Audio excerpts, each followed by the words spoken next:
明天的话，手搓这个特斯拉啊，现在来试一个异响，听不到？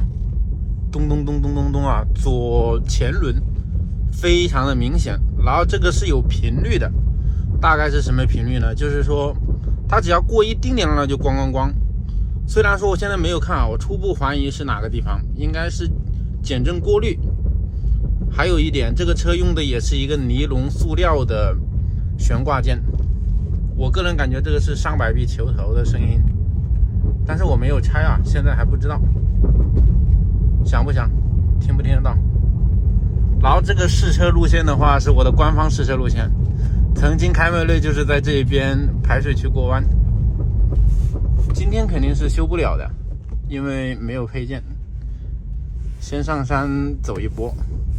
这个是 Model Y， 然后我们故地重游啊，凯美瑞那个时候就在这里排水区过弯的，一个轮子飞到这个水池里面，下面是草，应该是右边2个轮子吧，我带你们看一下，故地重游。哎，今天刚好来了，甚是想念。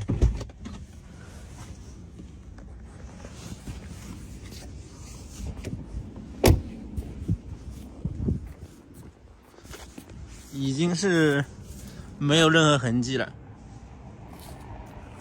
哦，好像不对啊，这里铺了石板。一开始这里是没有石板的，是装到这里。啊，这里还有痕迹呢。哎，长青苔了怎么办？这一块就是我的杰作。嘣，上坡路段啊，是那个顶棚异响，我记得非常的清楚。那个时候工作人员就这个山上了，第一时间跟我讲的是什么？他说这个石头要我赔多少钱，他不关心我人的问题。好了，就这个地方啊，我的试车路线。现在是秋季，非常的漂亮。然后我初步判断应该是这个玩意响，这个玩意呢，这是一个叉臂球节，但是现在看不到啊。开到修理厂吧，明天我举起来给大家再分享一下。然后回家的路上，我再吐槽一下，这隔音有跟没有是没区别，没什么隔音啊。我不知道是不是无边框的原因，隔音很差。好的，时间来到了第2天早上9点半，车子已经是在举升机上面，我们顶起来看一下，异响是哪里来的。然后我们先看底盘啊，这车到处的刮刮蹭蹭，车主的话可能是一个新手司机啊，并不是那种能把脚踩到油箱的老司机喏。然后映入眼帘，这个是按理来说这个是水箱下护板，但是这个车可能没有这么多散热。发动机下护板，这个没有发动机啊，因为是纯电车，所以说非常的空的我有点不适应了。不，这本来是一个发动机舱的，然后里面都是一些啥玩意？这是散热的水管、线束、高压线的线束，然后前面的话有一个风扇啊，说明还是有水箱的。但是这个散热风扇的布局它是斜的，因为有光啊，所以说你们看的不是很清。底盘结构，浮动式的卡钳，这是双活塞的，然后双球节结构，铝合金的下摆臂基本上都是铝的，能减轻一个簧下质量，提升操控性。上面是一个叉臂结构。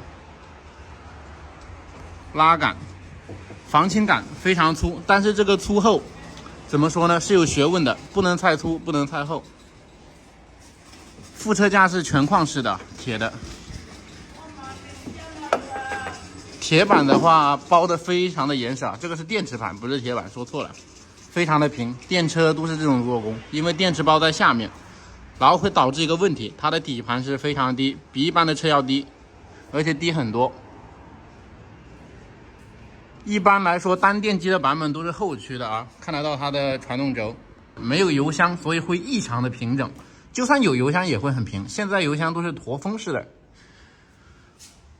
特斯拉的标，这个是后仰角，半轴，电机在这里，单电机版本啊。如果是 P 版的话是双电机。哪里响呢？听的是这个上方啊，这个球节的位置。我摇一下，没有间隙。哇，这护板成这样了。这一块石头啊，建筑材料，有点吃胎啊。那外面这么深，这就这么剪，吃内胎。吃内胎的话，一般是悬挂有问题，然后跟它的异响其实是有对称、相互呼应的，不知道是不是跟这个有关系。轮胎用的非常好啊 ，PS4， 非常软。这个胎的话适合跑赛道。现在的还很软，这个车是什么年份的？看一下轮胎生产日期，21年第21周啊，就等于是22年的准新胎。21周的话，刚好是1年。但是这个玩意是好的，一开始我以为这个球节松动，然后这个可能也是尼龙材料的，跟上次那个宝马一样，俗称工程塑料。这摆臂2200一个，这里没有松动啊，这个是没问题。目前只发现下面有一块碎石，难道是那个碎石的问题吗？我们再去路试一下，没问题的话就可以交车，可能是个乌龙。事实证明啊，这个响声还是存在的，而且响得非常的明显。然后听到没有？咣咣咣。那样弄是没办法了，我估计还是要拆下来，拆下来再摇一下。这底盘其实还很好的啊，为了避嫌，我们把这个平衡杆的小吊杆拆掉，再去跑一下。这个响声有点像这个平衡块松脱的声音。这边也有。先用排除法。本以为非常的简单，没想到是个疑难杂症。左边所有的悬挂都拆下来了，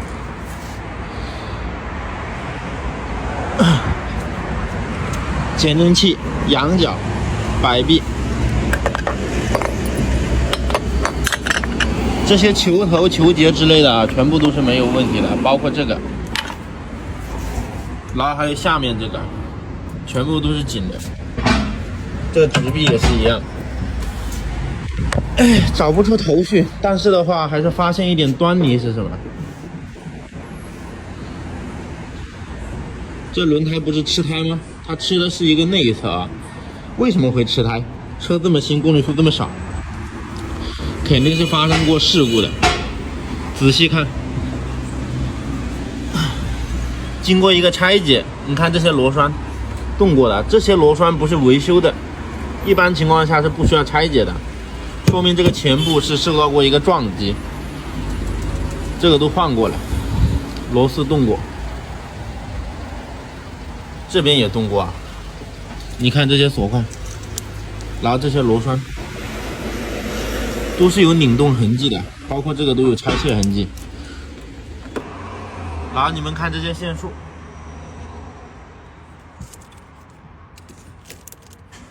松垮垮的。妥妥的是事故车。这些接头，这接头接的是啥？好像是没有用的屏蔽接头，拆的这么稀巴烂，废了。因为这个车的话配件比较贵，所以暂时看不出问题，我们还是先装上去吧。所以凭借一个猜测，我怀疑是什么问题呢？应该是这个减震器变形了。减震器变形的可能性是最大的。新车球头不可能质量这么差的。一开始不知道有事故，还是大意了，否则上定位机上看一下倾角的数据。倾角一般都是竖着的受力面积才会影响倾角，比如说减震不可调的，然后还有一个仰角。其他的不会影响一个倾角啊，最多的是一个前束。你像左右摇摆的，对不对？那个会影响一个前束，拉杆、弯臂。先这样吧，最讨厌修的就是这种疑难杂症。这车告一段落，把它装起来。